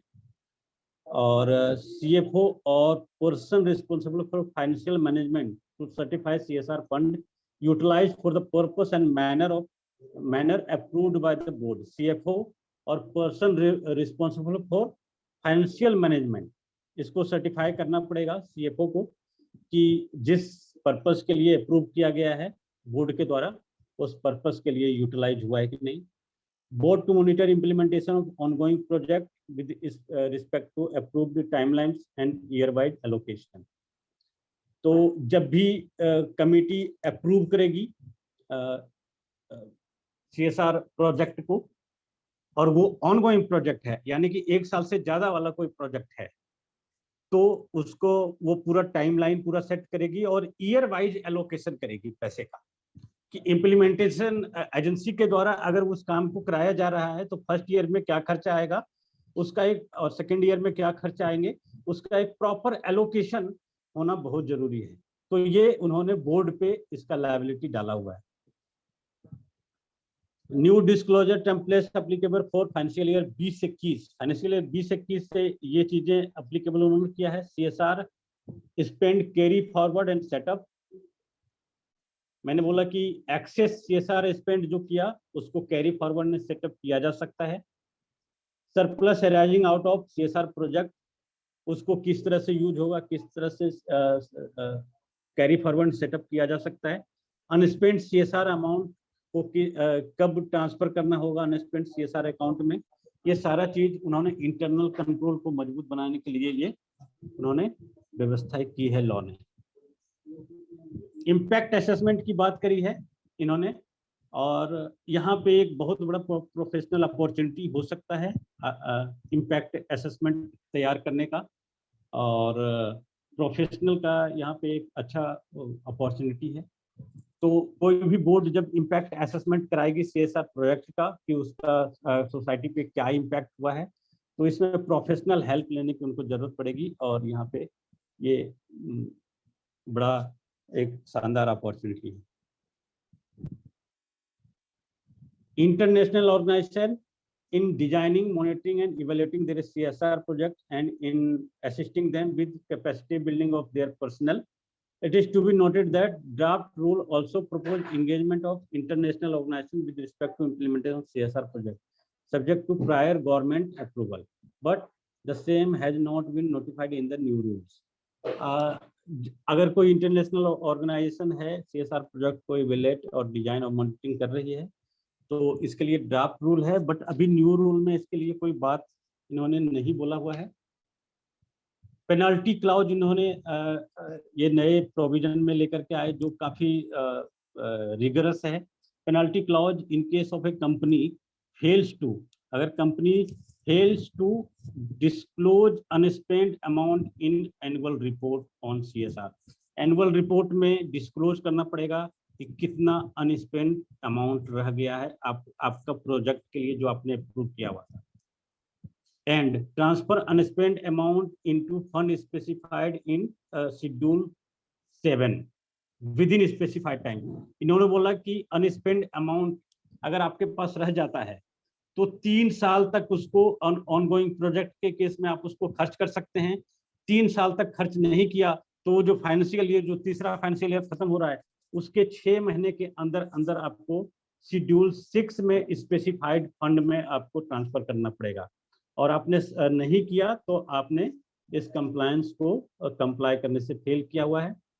Next, transfer unspent amount relating to ongoing project into unspent CSR account within specified time and transfer amount remaining utilized in unspent CSR account after 3 years into fund specified in schedule 3 with specified time।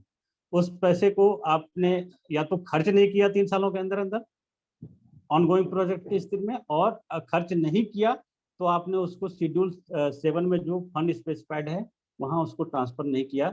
तो company के ऊपर जो उन्होंने penalty लगाया है वो ये है कि companies in default shall be liable to a penalty of lower of the following twice the amount required to be transferred by the company to the fund. जितना उनका अनस्पेंड रह गया था 3 साल 3 फाइनेंशियल ईयर्स के बाद भी, और जितना उनको स्पेसिफाइड फंड में ट्रांसफर करना था उससे डबल अमाउंट, या फिर 1 करोड़ रुपीज, उसका डबल, अनस्पेंड अमाउंट का डबल या फिर 1 crore, whichever is lower, ये आपको इसका पेनल्टी देना पड़ेगा।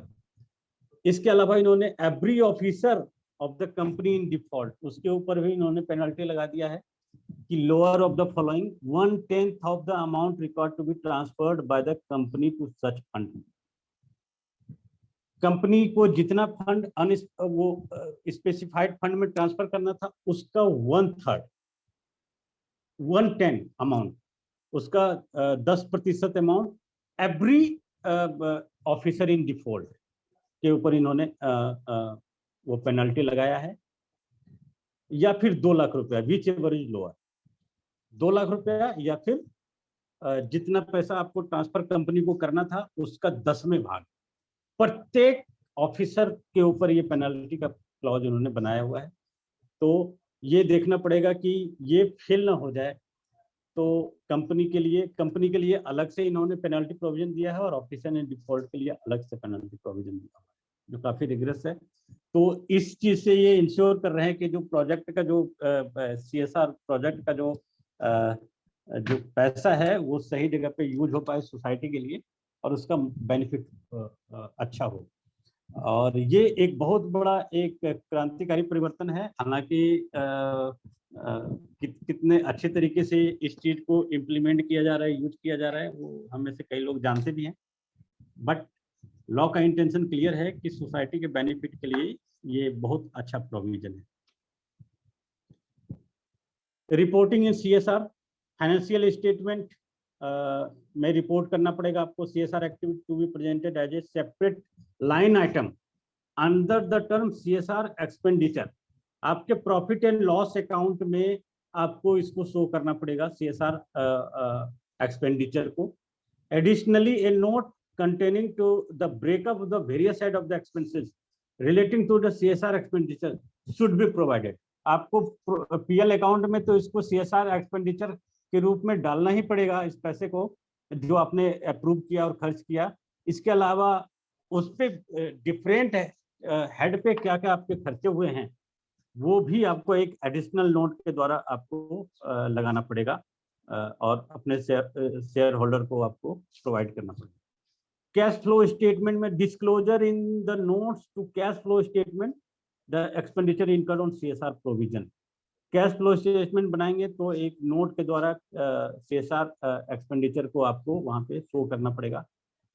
बोर्ड ऑफ डायरेक्टर्स रिपोर्ट में इन्होंने एक अनेक्चर अलग से इन्होंने एक फॉर्मेट तय किया हुआ है। Board of director annual report में आपको CSR एक्सपेंडिचर का क्या पैसे खर्च हुए, क्या अप्रूव हुए थे, कितना इंप्लीमेंट हुए, ये सारा कुछ आपको देखना पड़ेगा। नोट टू अकाउंट में आपको इस चीज को देना पड़ेगा। इसके अलावा CSR फॉर्म 1 जो अभी हमने बात करी थी ROC के पास आपको जमा करना है। तो ये रिपोर्टिंग इन CSR ये इन्होंने मैंडेटरी किया हुआ है। Thank you. अगर सर टाइम है तो मैं वो बोर्ड रिपोर्ट का एक फॉर्मेट दिखा सकता हूँ। हाँ sir please carry on please sir please. Yes sir.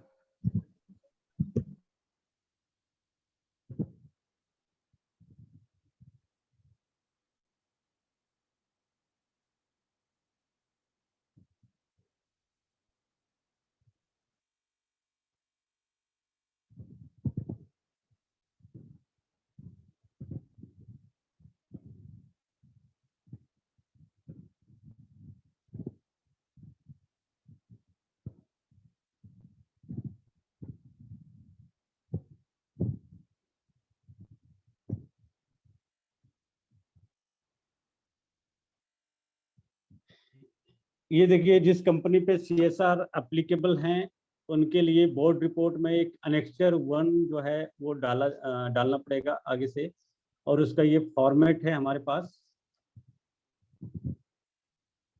सबसे पहले जो अनेक्चर 1 होगा CSR एक्टिविटी के लिए वो आपको डालना होगा। उसमें सबसे ऊपर में brief outline of the companies CSR policy including overview of the project और प्रोग्राम, जो भी है उसका ओवरव्यू डालना होगा, उसका ब्रीफ आउटलाइन डालना होगा।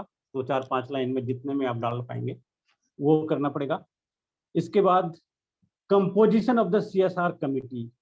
CSR कमिटी का जो क्या कंपोजिशन है, कितने डायरेक्टर हैं, कितने एग्जीक्यूटिव डायरेक्टर हैं और कितने जो है इंडिपेंडेंट डायरेक्टर हैं, कौन हैं, ये आपको उसमें डिस्क्लोज करना पड़ेगा। Average net profit of the company for last 3 financial year, क्योंकि इसी बेस पे आपके CSR फंड डिसाइड होंगे। ये average net profit of the company for last 3 financial year आपको वहां पे बताना पड़ेगा। Prescribed CSR expenditure 2% of the amount as in item 3, ये आइटम 3 है, ये आइटम 1, 2, 3, तो इसमें से जो है 2% आपको प्रेस्क्राइब्ड CSR एक्सपेंडिचर निकाल के दिखाना पड़ेगा। Details of CSR spend during the financial year, कितना आपने CSR spend during the financial year कितना किया, अमाउंट अगर कोई अनस्पेंड रह गया तो यहाँ पे बताएं, और manner in which the amount spend during the financial year is detailed below, किस मैनर में इस पैसे को आपने खर्च किया था प्रीवियस ईयर में, उसका ये इन्होंने पूरा फॉर्मेट सजेस्ट किया है। इसी फॉर्मेट में आपको देखना, उसको स्पेंड करना पड़ेगा। CSR प्रोजेक्ट और एक्टिविटी आइडेंटिफाइड, कौन सा CSR प्रोजेक्ट था, उसके लिए क्या एक्टिविटी आइडेंटिफाई किया गया था, ये यहाँ पे डलेंगे। Sector in which the project is covered, कौन से सेक्टर में ये प्रोजेक्ट कवर हुआ, एजुकेशन के एरिया में था या फिर एनवायरमेंट के लिए था या फिर मेडिकल के लिए था, जो जिस एरिया में आपका ये प्रोजेक्ट कवर था वो यहाँ पे डालेंगे। अब जैसे कि आप देख पा रहे होंगे कि यहाँ 1, 2, 3 है लिखा हुआ, तो अलग अलग प्रोजेक्ट में आपका मान लो ये एजुकेशन के लिए आपने खर्च किया, दूसरे आपने मेडिकल से रिलेटेड आपने खर्च किया, तो वो सारी चीजें यहाँ पूरा डिटेल में आपको लिखना पड़ेगा। प्रोजेक्ट और प्रोग्राम, लोकल एरिया और other, specify the state and district, जहां आपने इस प्रोजेक्ट को काम किया, प्रोजेक्ट चलाया, वहां का पूरा लोकेशन का डिटेल। अमाउंट आउटले प्रोजेक्ट और प्रोग्राम वाइज, जो किस प्रोजेक्ट पे आपका क्या कितना आपने अप्रूव किया था, और इस तरह से आपने पूरा ये बोर्ड रिपोर्ट का ये पार्ट है, बोर्ड रिपोर्ट का पार्ट है, ध्यान रखिए। तो ये बोर्ड रिपोर्ट में आपको ये सारा डिस्क्लोजर करना चाहिए। नीचे यहाँ पे देख रहे होंगे give detail of implementing agency, अगर आपने खुद नहीं किया, कंपनी खुद भी कर सकती है CSR एक्सपेंडिचर, बट और किसी इम्प्लीमेंटिंग एजेंसी के द्वारा कर सकती है। तो जिस इम्प्लीमेंटिंग एजेंसी के द्वारा आपने किया, उनका डिटेल आप यहाँ पे पूरा देंगे, उनका CSR नंबर, जो CSR 1 के थ्रू जो नंबर आपने ROC से लिया वो, उनका नाम, उनका पैन नंबर, उनका अगर सिन नंबर है कंपनी के केस में तो रजिस्ट्रेशन नंबर, जो भी है वो पूरा डिटेल आपको यहाँ पे देना पड़ेगा। इसके बाद इन्होंने बोला in case the company has failed to spend the 2% of the average net profit, company shall provide the reason for not spending the amount in the board report. अगर उन्होंने 2% अमाउंट कंपनी ने जो CSR एक्सपेंडिचर उनको करना था उन्होंने नहीं किया, तो उनका पूरा एक रीजन उनको अपने बोर्ड रिपोर्ट में देना होगा और अपने शेयर होल्डर को ये बताना पड़ेगा कि क्यों नहीं खर्च हो पाया, क्या रीजन रहा। Responsibility statement of CSR committee that the implementation and monitoring of CSR policy is in compliance with the CSR objective and policy of the company। एक responsibility statement को भी आपको यहाँ पे वो देना पड़ेगा। इसको साइन कर रहे हैं chief executive officer, chairman CSR committee, a person specified in clause D of the subsection 1 section 380 of the Company Act। ये जो ऑफिसर्स होंगे ये इनको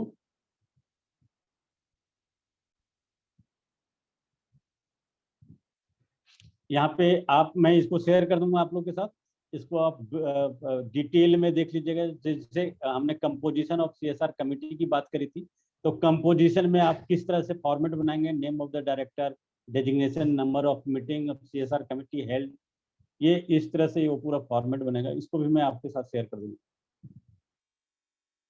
है ना, इसको आप देख लीजिए। मेरे ख्याल से अब हम लोग ये कर सकते हैं। CSR 1 फॉर्म भी आपको आपके साथ हम शेयर कर सकते हैं, आप चाहें तो। जब तक सर बात कर रहे हैं तो एक बार CSR 1, हाँ नहीं, प्लीज प्लीज करो सर, करो सर करो। Yes. अभी टाइम है हमारे पास, 5-7 मिनट हो रहे हैं बस। 5-7 मिनट में फिर इसको एंड करेंगे हम। Yes sir.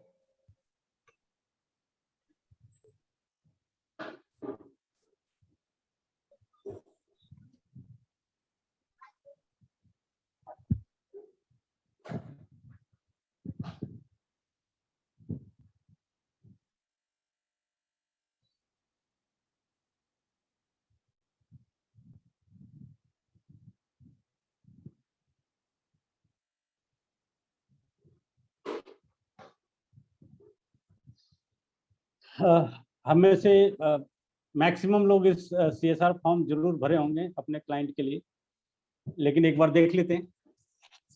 ये एक ROC फॉर्म है CSR 1, जो उन एंटिटी को भरना जरूरी है जो इम्प्लीमेंटिंग एजेंसी के रूप में काम करते हैं। जैसे कि अभी हमने बताया था कि CSR एक्सपेंडिचर को कंपनी खुद भी कर सकती है अपने पार्ट पे प्रोजेक्ट के थ्रू, या फिर किसी इम्प्लीमेंटिंग एजेंसी के द्वारा उस CSR प्रोजेक्ट को हम लोग चला सकते हैं उनके साथ मिलकर। तो इम्प्लीमेंटिंग एजेंसी में हमने बताया कि या तो सेक्शन 8 कंपनी होगा, या ट्रस्ट होगा, या सोसाइटी होगा रजिस्टर्ड, जो 12A और 80G जिनके पास है, ये लोग इम्प्लीमेंटिंग एजेंसी बन सकते हैं। तो जैसे ये इस फॉर्म को हम ROC का फॉर्म को हम ओपन करेंगे तो नेचर ऑफ द एंटिटी ये पूछता है। नेचर ऑफ एंटिटी में आप जो है इनमें से देखिए, पहला है company establish under section 8 company with section 12A and 80G registration. Section 8 company है और उनके पास 12A 80G है, तभी इम्प्लीमेंट एजेंसी वो बन सकते हैं और CSR 1 फॉर्म फाइल कर सकते हैं। दूसरा है रजिस्टर्ड ट्रस्ट, पब्लिक ट्रस्ट जिनके पास 12A एंड 80G है अगेन। तीसरा है सोसाइटी, रजिस्टर्ड सोसाइटी जिनके पास 12A 80G है। चौथा है, मैंने बोला था कि सेंट्रल गवर्नमेंट या स्टेट गवर्नमेंट खुद भी इस तरह के एंटिटी को इस्टेब्लिश करती है कई बार। तो अगर उन्होंने खुद इस्टेब्लिश किया तो उनको 12A 80G लेने की जरूरत नहीं है, उनको ऐसे ही पूरा एग्जम्पशन मिलता है उनके कोई भी सरप्लस पे। या फिर entity established under an act of parliament and state legislature, अगर कोई पार्लियामेंट या स्टेट लेजिस्लेचर के द्वारा एंटिटी इस्टेब्लिश्ड है तो वो भी इम्प्लीमेंट एजेंसी का काम कर सकती है, उनको भी ये CSR 1 फॉर्म फाइल करना पड़ेगा। दूसरे पॉइंट पे, weather the entity is established by any company और ग्रुप ऑफ कंपनी। अगर देखिए कई बार क्या होता है कि जो कंपनी होती है, जो बड़ी बड़ी कंपनियां हैं हमारे यहाँ, वो खुद ही एक ट्रस्ट बना लेती है, या सेक्शन 8 कंपनी दूसरा बना लेती है सोशल एक्टिविटी के लिए, या फिर सोसाइटी बना लेती है। जैसे टाटा ट्रस्ट है, तो टाटा ग्रुप के कंपनी ने खुद ही बना लिया है एक ट्रस्ट। रिलायंस फाउंडेशन, उस तरह कंपनी ने खुद भी बना लिया है।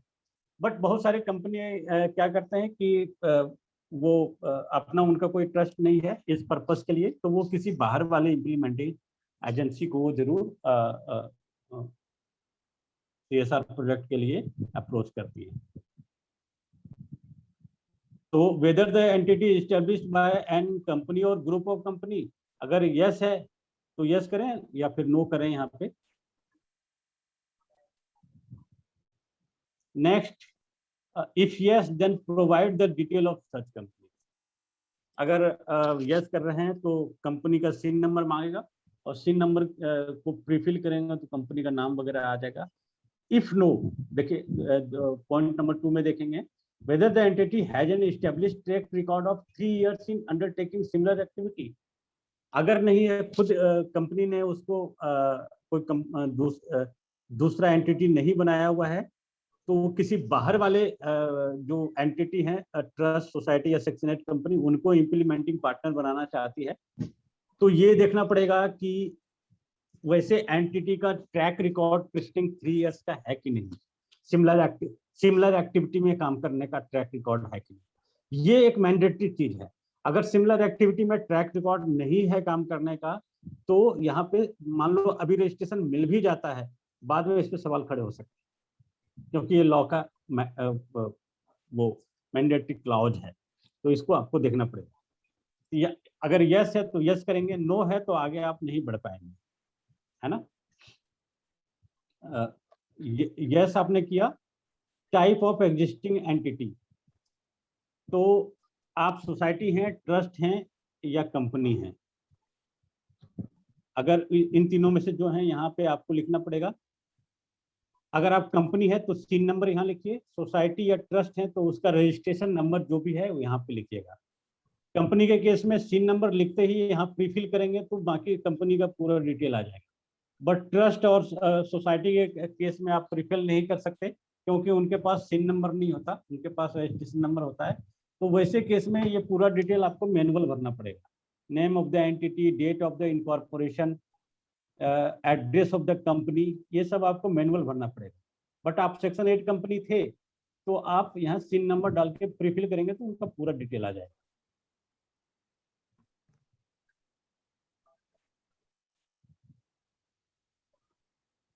अब देखिए पॉइंट नंबर 4 में देखेंगे, detail of director, board of trustee, chairman, CEO, secretary. जो भी उस कंपनी के या फिर सोसाइटी या ट्रस्ट जो भी मामला है, तो उसके जो बोर्ड है उसका डिटेल आपको यहाँ भरना है। इसके अलावा बोर्ड के अलावा कोई और ऑफिस बेरर है, जैसे एक सोसाइटी है उसका गवर्निंग बॉडी है, तो गवर्निंग बॉडी के सारे लिस्ट तो यहाँ भरने ही भरने हैं। इसके अलावा मान लो वो सोसाइटी एक स्कूल चलाती है और स्कूल में एक प्रिंसिपल है जो ऑफिस बेरर है मैन, तो और वो ऑफिस बेरर गवर्निंग बॉडी में शामिल नहीं है, तो उनका भी डिटेल आपको यहाँ पे भरना पड़ेगा। इसके बाद इसके अटैचमेंट में आप देख पा रहे हैं मात्र कंपनी का सर्टिफिकेट ऑफ रजिस्ट्रेशन और कंपनी का पैन कार्ड, ये 2 ही अटैचमेंट करने हैं। सेक्शन 8 कंपनी के केस में भी आपको वो एमओए और एओए अटैच करने की जरूरत नहीं है। और ट्रस्ट के केस में भी, ट्रस्ट के केस में आप क्या करें, क्योंकि वहां पे कोई रजिस्ट्रेशन सर्टिफिकेट नहीं होता है ट्रस्ट के केस में, तो आप पूरा का पूरा जो है जो ट्रस्ट डीड है दोनों तरफ स्कैन करके उसको आप अटैच कर सकते हैं और उसका पैन नंबर। सोसाइटी के केस में एक रजिस्ट्रेशन सर्टिफिकेट होता है, उसके अलावा memorandum and rules and regulation होते हैं, तो आप खाली रजिस्ट्रेशन सर्टिफिकेट यहाँ पे अटैच कर दीजिए और उसका पैन कार्ड अटैच कर दीजिए। ये अटैच करने के बाद आपको ये एक डिक्लेयर करना होगा डायरेक्टर की तरफ से, डायरेक्टर या फिर जो प्रिंसिपल हैं या तो प्रेसिडेंट हैं या फिर जो भी हैं सेटलर हैं, मैनेजर।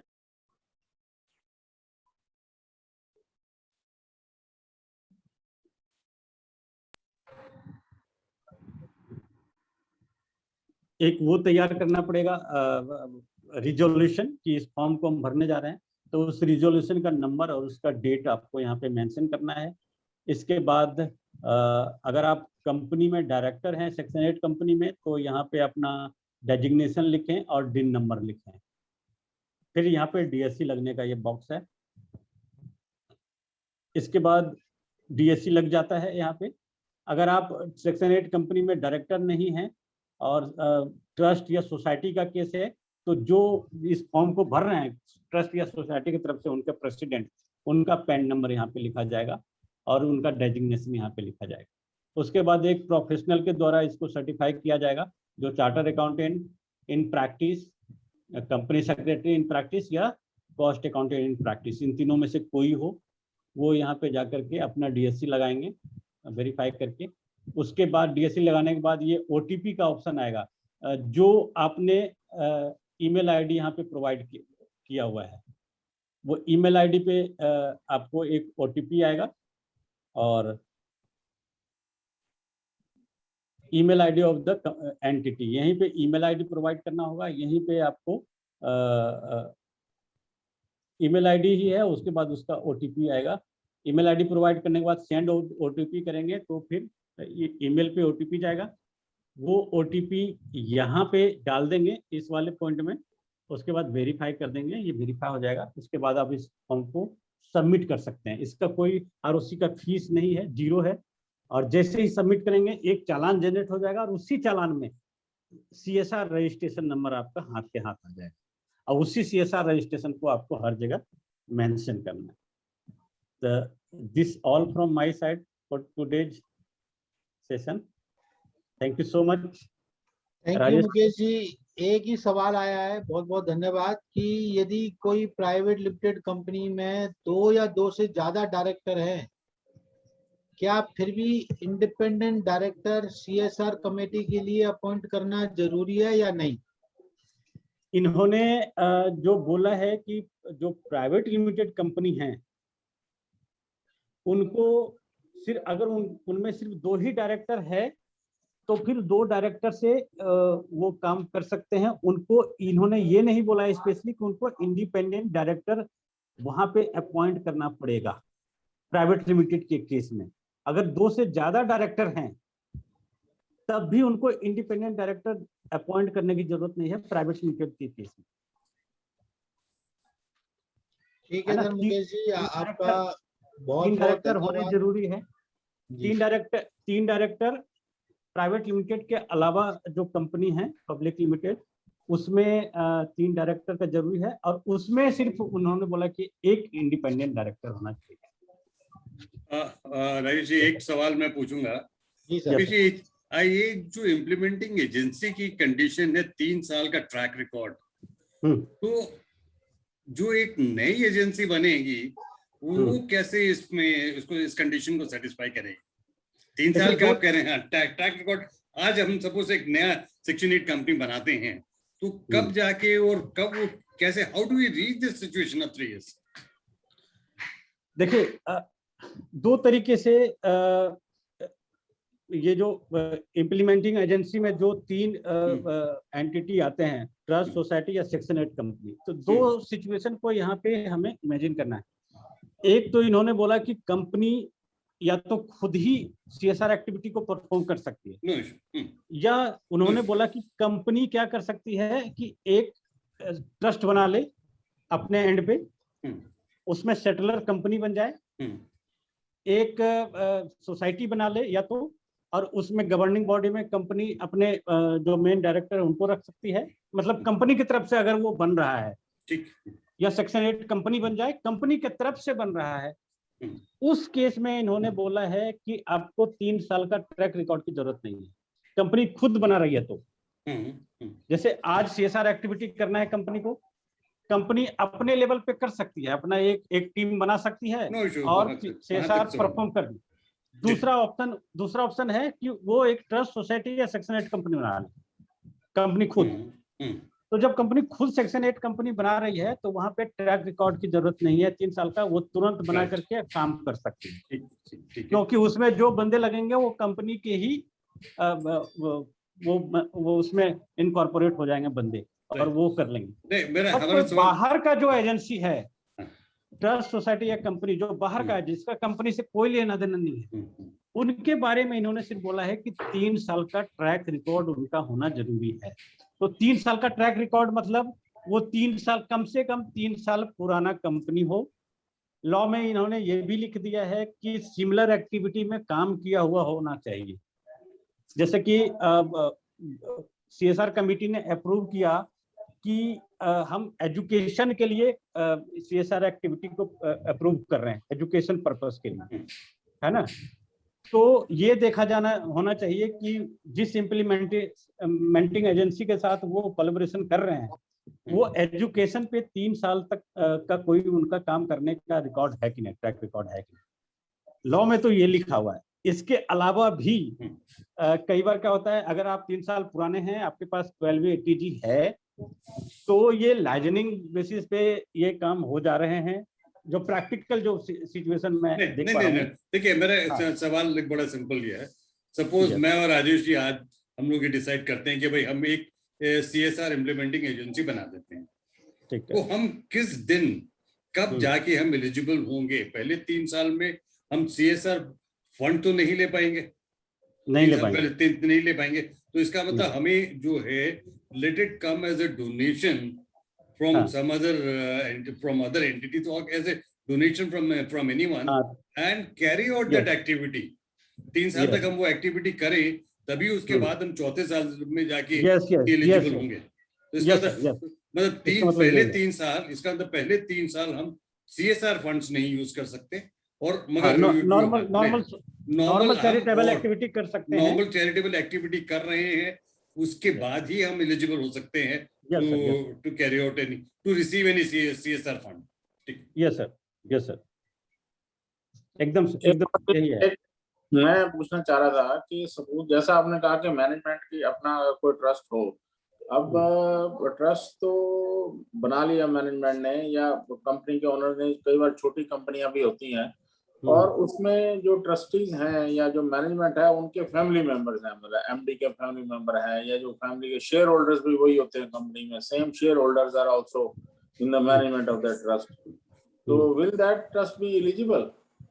नहीं सर, ट्रस्ट का जब आप पब्लिक चैरिटेबल ट्रस्ट बनाएंगे ना, तो यहाँ पब्लिक चैरिटेबल ट्रस्ट की बात कर रहे हैं, और वैसे ट्रस्ट, सोसाइटी या सेक्शन 8 कंपनी जिनके पास 12A होना चाहिए, 12A और TG, 12A उन्हीं को मिलेगा जो पब्लिक के लिए बनाए गए होंगे। नहीं, पब्लिक के लिए ही बना, it is not a private trust, public के लिए ही बना, और चैरिटेबल एक्टिविटी भी की, सारा कुछ है, और CSR फंड्स उसमें यूज कर रहे हैं, जिसमें कि अब 3 साल नहीं हुए, सपोज 3 साल नहीं हुए, बट MD की वाइफ उसमें ट्रस्टी है, MD के भाई उसमें ट्रस्टी है, so will that be eligible? वो क्या वो एलिजिबल होगा सर, क्योंकि जो ट्रस्टी होते हैं पब्लिक ट्रस्ट में, जो ट्रस्टी होते हैं वो उस ट्रस्ट के मेंबर नहीं होते, वो custodian of the corpus fund होते हैं। जो फंड है ना, उसके सिर्फ कस्टोडियन होते हैं, उसके देखरेख करने वाले लोग होते हैं।